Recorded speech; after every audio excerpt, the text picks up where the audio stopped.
Muito bom dia a todas as minhas escritoras talentosas e inteligentes que gostam de se manter informadas. Eu quero saber quem de vocês que não tem vontade de estar ali ao lado dos grandes nomes: Clarice Lispector, Lígia Fagundes Telles, Conceição Evaristo, Jorge Amado, Machado de Assis e assim vai.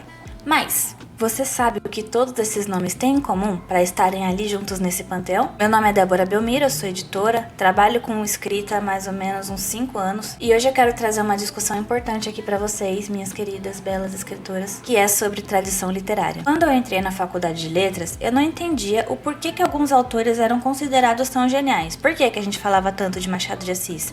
Primeiro que eu não tinha aula de literatura, né? Então eu não entendia muito bem sobre a diferença dos narradores, dos contextos, o uso do espaço narrativo e tudo mais. E mesmo que eu tivesse aula de literatura, eu provavelmente não ia ter professor, igual não tinha professor para a maioria das matérias. Quem vem de escola pública sabe que é assim. E eu também não fiz cursinho. Para entrar na USP, eu precisei separar o meu cronogramazinho de estudos e dali YouTube, dali pesquisa e assim vai. Então eu nunca tive realmente aulas do porquê que esses autores eram geniais, o porquê que eles eram tão importantes na tradição literária. Foi só quando meus professores na faculdade começaram a explicar o contexto desses autores, a estrutura que eles usaram nas suas narrativas e o contexto mesmo que eles estavam inseridos para escrever esse tipo de obra, que eu entendi a genialidade e por que eles eram tão importantes na tradição literária. E aí, tradição, o que é tradição? É principalmente ter essa consciência histórica, você entender o que veio, o que estava acontecendo, o que esses autores leram para eles se tornarem tão geniais assim. A gente olha para essa galera e pensa num grande mingau de passado. Então a gente não pode olhar para todas essas pessoas, todos esses escritores que vieram antes e jogar eles todos num mesmo pote de passado. Cada um estava escrevendo numa época específica, com um motivo específico, uma opinião específica e o mais importante, eles se leram, entende? A Clarice Lispector leu o que veio antes dela, mas não é porque ela leu o que veio antes que ela ficou repetindo o que ela já tinha visto. Não, é aí que entra a originalidade da obra. Então tradição também não é ficar repetindo clássicos, não é mingau de passado, não é ficar repetindo clássicos. Mas você precisa sim ter consciência de ambos, do passado e dos clássicos, para assim você ter um mapa da literatura, de tudo que estava acontecendo, da onde que vieram esses autores que você lê e que você admira. E aí a gente volta para a questão da originalidade. Você só precisa ser original e escrever diferente do que veio antes para participar da tradição?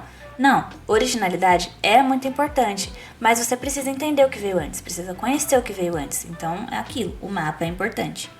E você pode começar esse mapa não só a partir do seu gosto. É bom começar pelo gosto, porque aí a gente não fica naquele tédio, né? Mas gosto e, principalmente, prestar atenção na estrutura, no funcionamento dessas obras nos seus contextos, na sociedade que eles foram inseridos, porque não tem como a gente separar literatura de sociedade, não tem como a gente separar literatura de história. Então você precisa entender como que aquela obra funcionou para o tempo dela, para a sociedade dela, como que aquela obra foi escrita, qual que é a estrutura dela e qual que é o efeito que ela causou no público. Você entendendo essas coisas, consegue dialogar, porque apesar de não ser um mingau de passado e apesar de cada escritor trabalhar de acordo com a especificidade da sua época, eles estão todos juntos. Hoje, eles estão todos juntos. Então, quando de repente eu entro numa aula sobre narrador, eu vou ter contato com a narradora da Clarice Lispector, com o tipo de narrador do Machado de Assis, com o narrador de Shakespeare, que Shakespeare usa.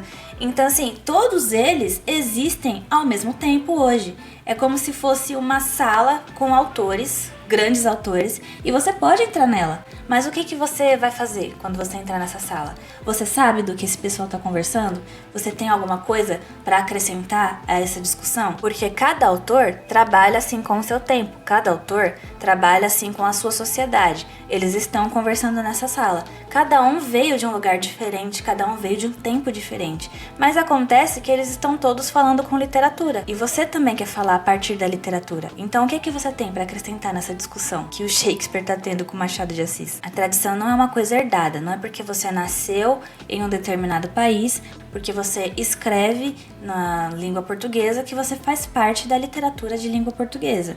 Não, esse lugar ele é conquistado. A Clarice Lispector é um ótimo exemplo para isso. Para quem não sabe, ela nasceu na Ucrânia, mas aí ela faz parte da tradição literária de quem, hein? Brasil! do Brasil. E como que ela fez isso? Ela conquistou o espaço dela na tradição literária, a partir de muito estudo crítico sobre o passado literário. O Machado também é um ótimo exemplo. Ele era um grande crítico antes de ser um grande escritor. Ele tem muito trabalho, muito ensaio sobre o romantismo, por exemplo, antes de escrever obras que iam entrar pro realismo depois. E aí você acha o quê?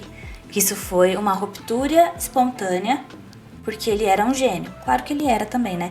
Mas essa genialidade, ela não tem muito uso, muita função, se você não estuda e não aplica ela de uma forma genial. Então foi uma ruptura espontânea ou foi um domínio das narrativas passadas, entende?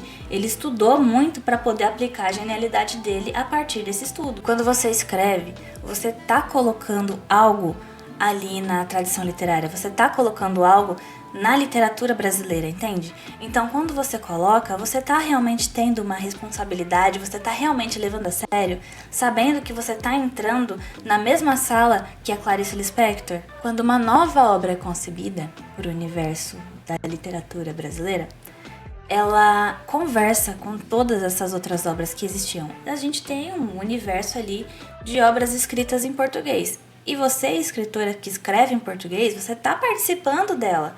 Agora, você tá falando solta, sozinha, ou você tá conversando com ela, de fato? Uma obra relevante, nova, original, mas que tem essa consciência que seguiu esse mapa, ela conversa de tal forma com a tradição literária que ela reorganiza toda a tradição para poder caber lá dentro. Por exemplo, depois que Ulisses, do Joyce, foi concebido aqui para o mundo da literatura, a gente nunca mais leu Odisseia do mesmo jeito, e nem nenhum dos romances realistas do século XIX.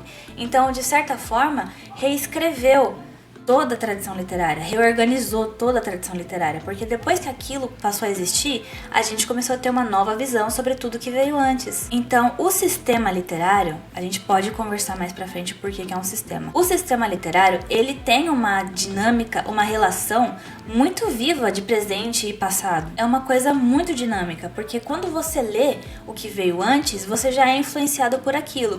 E quando você coloca algo relevante na tradição literária, você muda a forma como o passado é lido. Então é uma relação super dinâmica, super viva, você tá sempre dialogando com todo mundo. Então é aquilo, o presente reescreve o passado, tanto quanto o passado influencia o presente. É um grande círculo, uma grande comunidade, é um grande sistema de fato. E mesmo que você não tenha toda essa ambição de entrar para a tradição literária, ter essa bagagem, você conhecer esses autores, conhecer essa história, conhecer os contextos, as estruturas e tudo mais, é muito relevante para você, para sua carreira como escritora. Quando eu ia da faculdade para a editora e pegava todos aqueles textos na mão, eu trabalhava com muito texto, de muito escritor diferente, de muito lugar diferente, com muito contexto diferente. Eu percebia muito de cara quais escritores tinham uma bagagem para lidar com a literatura. Qual escritor às vezes conversava com a Odisseia, qual escritor conversava com Machado, com Jorge Amado, e assim vai. Então é uma coisa que fica muito nítida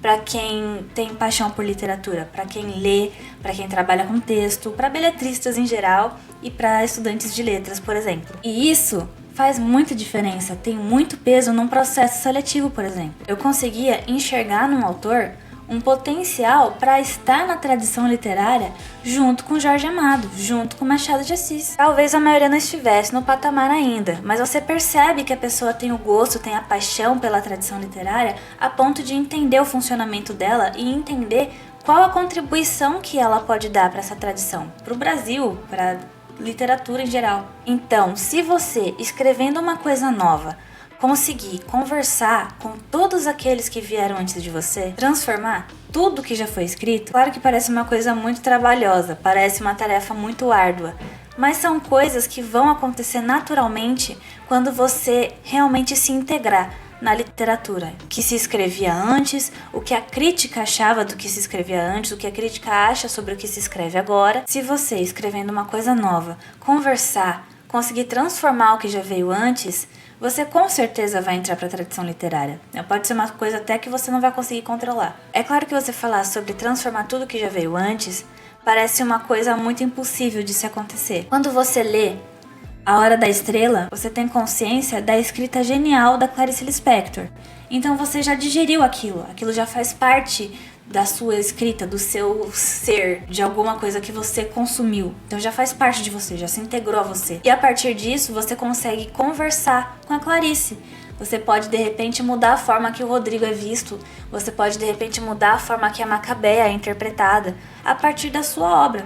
Porque você conhece A Hora da Estrela, por exemplo. Então não é uma coisa que você precisa mudar o mundo, mas você precisa entender o que está acontecendo, o que aconteceu e como conversar com o mundo. Quando você entra na salinha dos escritores, com a Clarice, com o Machado, com Shakespeare, você está sabendo do que você está falando? Você tem alguma coisa para integrar, alguma coisa para somar a conversa? A gente tem esse tipo de conversa porque com o trabalho eu vi muito potencial, principalmente nas escritoras. Não sei se é por conta da sensibilidade, se é por conta do sofrimento muito grande que as mulheres têm no país, pelo mundo todo, né? Porque eu acredito que o sofrimento dá muito lugar para a arte. Não entendo o porquê, mas eu vejo muito potencial nas escritoras, muito potencial. Então esse tipo de vídeo que eu faço, o canal em si todo, é feito para dar mais bagagem para vocês, para direcionar, sabe? E de repente a gente conseguir fazer uma coisa nova, bonita, que reescreva toda a história da tradição literária brasileira. Conto com vocês para isso, para a tarefa, tá bom? De reescrever a tradição literária do país. Então era isso que eu tinha para conversar com vocês. Um beijo e até o próximo vídeo.